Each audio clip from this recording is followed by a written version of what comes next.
y'all, Chef IrixGuy here, and this is how to make a bacon and tomato sandwich. Notice I didn't say lettuce. You can add lettuce if you want to. Okay, so this right here is a tomato peeler. I always peel my tomatoes, and obviously a sharp knife, because after they're peeled, then I can slice them to what I feel is the perfect thickness, as you can see right there. Now, as far as your skillet is concerned, you'll want to add some butter. You could also use margarine. That's, again, a matter of personal preference. Then, this is very important, you will set your temperature to medium or maybe a little bit below medium heat.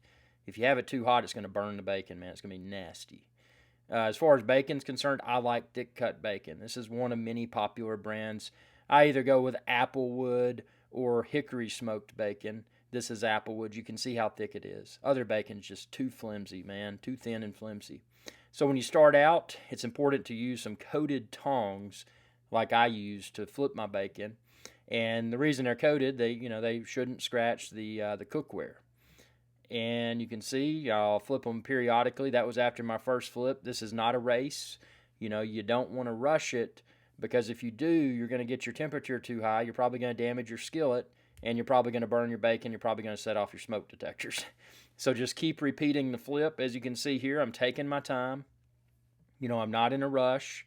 I'm here to cook the best bacon and tomato sandwich possible. Now you can see it's starting to show some browning. It's very important once you get to that you flip more frequently, because it could be easy to burn. Now see, now you're really getting some browning. Now keep in mind that once you take it out, boom, look at that. I feel that's the perfect bacon. It's crispy, it's not burnt, it's just perfect in my opinion. You could pat it with a paper towel if you want to. If bacon grease bothers you, you could pat it with a paper towel and remove some of that grease. Again, a matter of personal preference. I really don't bother with it. And then I crumble my bacon, rather. These are the size strips that I use. Again, a matter of personal preference. You can make them as big or as small as you want to. I'm going to make 2 sandwiches that are very filling. I'm a big dude. So see, that's how much bacon I put on mine. And then I've just got some mayonnaise. And, I like using the squirt bottle. My squirt bottle was almost out, man. I gotta restock my mayonnaise supply. But just kind of squirt it on there.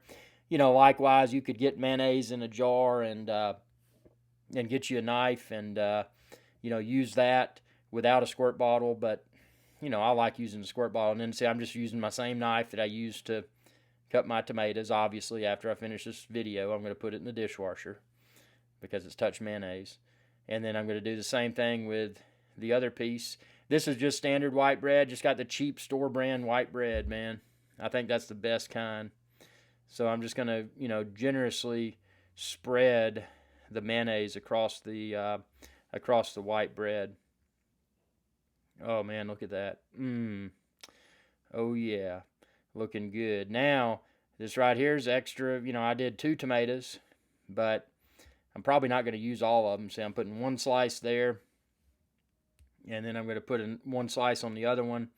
The thing about tomatoes is that if you put too many, it can really be slippery, and it's hard to control the sandwich while you eat it. So for that reason, I'm just going to do 2 slices on each, and now I've got extra tomatoes, so I can make some more bacon and tomato sandwiches. That's probably enough for 2 more bacon and tomato sandwiches right there. Fresh ground pepper. I must not reiterate more. Fresh ground pepper. Don't use that pepper. It comes in those little cans, this little flakes you can hardly see.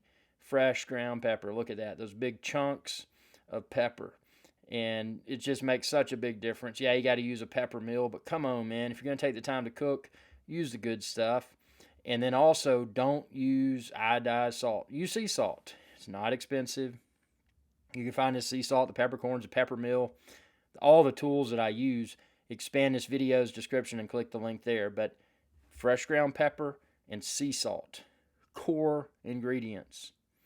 And then boom, look at that. Oh man, so crispy, so flavorful, just made the kitchen smell so good. Oh man, those are bacon and tomato sandwiches with fresh out of the garden tomatoes. Tell me what you think within the comment section below, and be sure to subscribe. Y'all have a good day.